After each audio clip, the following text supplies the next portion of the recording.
A smoking hot redhead who's addicted to clothes and a master fighter? That would be Erza Scarlet from Fairy Tail, and also the titular character of Cutie Honey franchise. We are all here today to experience the massive battle between these two master combatants. Of course, this video is not going to be all muscle and no brain. First, I'm going to lay out the characters' powers and their backstories.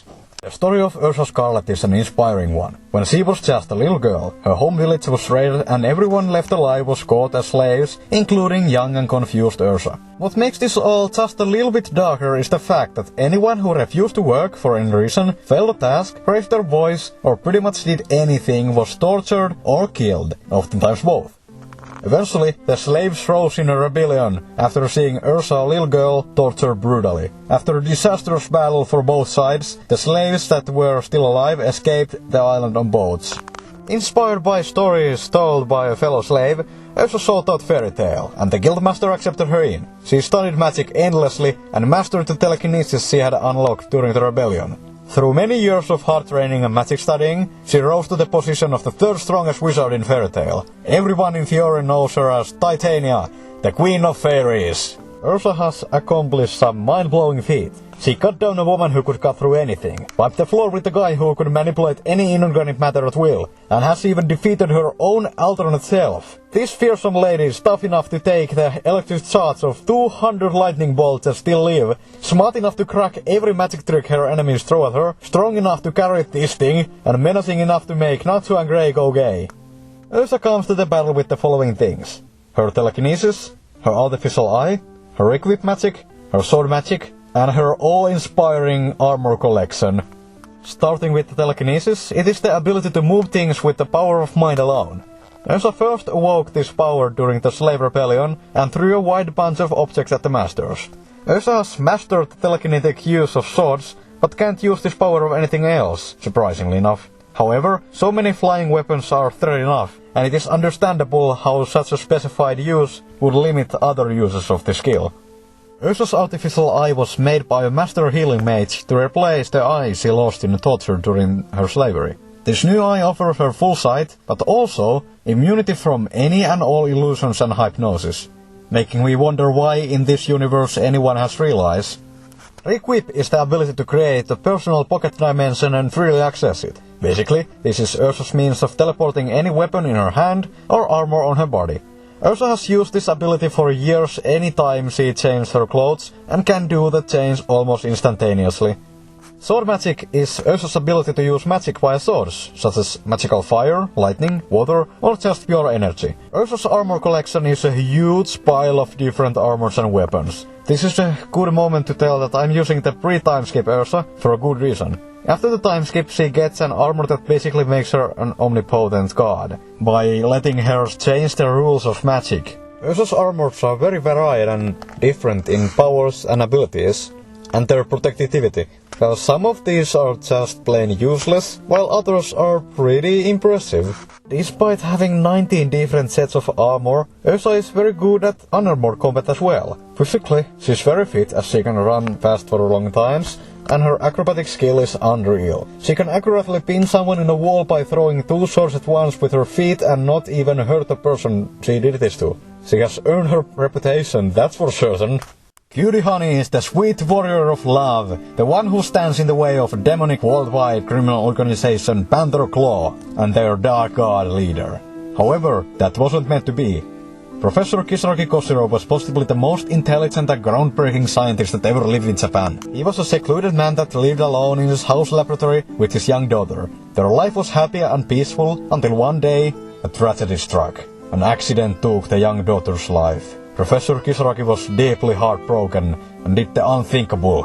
He put together his life work and created an android to replace her. Life was peaceful again for a while. Honey entered St. Catherine's Catholic School, and Professor Kisaragi kept inventing new things. Then Panther Claw, the criminal organization fooled by inhuman greed, murdered him to get his latest invention. On his last moments, he told Honey everything. Every notable invention was safe, since he had put them inside his daughter's artificial body. Honey vowed to kill every single member of Panther Claw as the revenge for her father, and she is still going at it. According to the most cohesive timeline of the franchise, she's been on her revenge for 137 years and counting. Despite this depressing scenario, Honey remains a positive and playful young woman. In battle, however, she's a brutal slaughtering machine who will resort to any and all dirty tricks in order to butcher her enemy. Honey comes to the battle with her father's inventions, android body, and the fighting styles installed in her mind. Honey's android body is a strange one. It seems like it has a mixture of human body parts and artificial ones. One clear thing is that she doesn't need to breathe underwater, so she likely doesn't have lungs. Her skin is some kind of plastic that is mostly resilient to pain, isn't affected by blunt blows, and is hard but possible to cut through. Her eyes are real, as she can cry, get smoke in them so she can see, and is affected by hypnosis and illusions, while she is quick to figure them out. Professor Kisaragi put inside Honey 4 of his best inventions. Honey Boomerang, a seemingly 100% accurate, though blockable, sharp throwing weapon that can cut off an arm. An earring transmitter receiver that can track enemy signals and catch radio and television shows. Can be a weakness if the enemy can send radio waves. Anti-gravity boots, actually most likely inside of her legs. Pretty self-explanatory. With this, Honey can break any fall, kick from any angle. Atmospheric element solidifier. This is the best thing that technology can produce. This device is able to produce, in an instant, solid objects out of the particles in air. The creation is based on the imagination of the user. To work, it needs next to no external power supply, and even when it does, any food will do. I did some research and it turns out that in theory, the carbon dioxide in the air can be extracted to coal. Almost every structure in nature is coal-based because of its high connectivity. There's one problem. Air is thin. To produce one sword, Honey would need the carbon of about 1 square kilometer area. The device doesn't collect the air by sucking it in, rather something radiates out of her. This means that 1/2 of the machine teleports air in relatively small doses in, and the other manipulates it to create objects. But more than objects, Honey likes to create clothes. The main dish of her fighting style is confusing her enemies with various costumes that have different appearances and powers. She can be... You know what, if I tried to tell you them all, I would be here until the cows came home. In addition, Honey is a master of hand-to-hand combat and sports silver Fleurette, a glimmering blade that can shoot fire and lightning and laser. If that isn't awesome, I don't know what is. And also, she can create light. Seems plausible. Now that you know these fairy ladies and their abilities and powers, let's see them fight! Honey Flash! Ha! Requip! What? Honey Flash!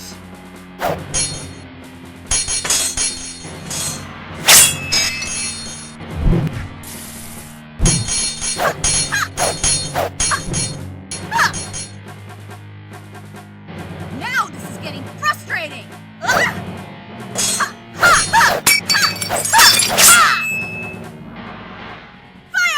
Requip! Honey Flash! Requip! Thunder Drop! What? Requip! Heaven's Will! Bloomin' Block!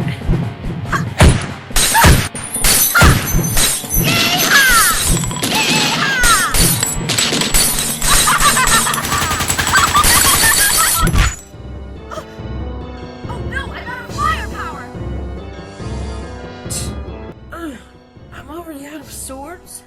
This is going well. Well, I can still finish this the old-fashioned way. Honey Flash! Honey Boomerang! Honey Flash! Well, that went smoothly. Ah! Requip! Let's see if she can keep up with me. She can't possibly hope to beat my variety. My Requip is unmatched. Honey Flash! Requip! Requip! Honey Flash! Whip! Whack! Requip! Flash! Honey Flash! Requip! Requip! Honey Flash! Honey Flash! Requip! I can't believe this. How many options do I have left? Requip. Photon Slicer! Requip. Honey Flash!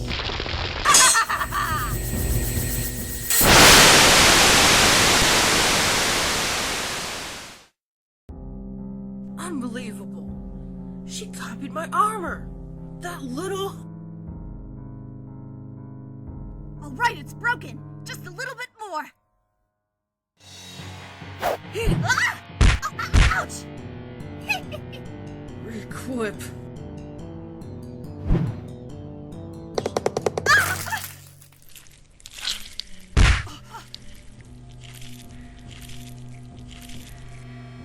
Ah! What? What are you? Do you want to dance some more?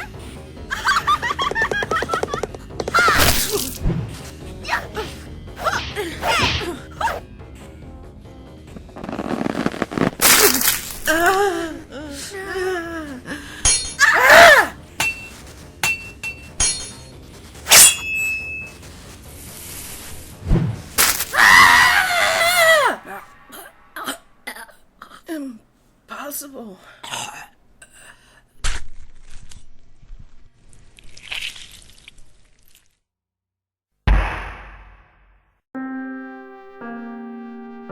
You didn't expect that ending, huh?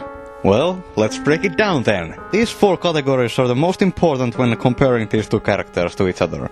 Destructive power. This splits into 3 different categories: close, medium, and long distance. At close distance, both characters have their swords and fists. Erza punches a guy and sends him flying into the wall. Honey hits through a steel plate. Both can cut stone with their swords pretty easily, while they are also very versatile and skilled in hand-to-hand combat otherwise. When it comes to long distance, Erza has her telekinetic swords, and Honey counters with guns. So, destructive power is equal. Agility. The gymnastic skills of both of these ladies are outstanding. Erza's giant leaps in heavy armor are only countered by Honey's anti-gravity tech, which allows her a pseudo-flight ability. If it went for that, Erza would take this, but with it, the 2 are on the same level. Superhuman skills. Erza's telepathic abilities are far too specified to be a big threat. Her magical skills are mostly comparable to what Honey has to offer, even down to the rapid chasing of loads mid-fight. For Erza, the superhuman skills are more a way to further her physical prowess, where Honey actively uses them in combat. Honey's ability to create anything she wants wins her this round. It's something that Erza has no counter for. Lastly, fighting gear. Erza has her awesome armor set.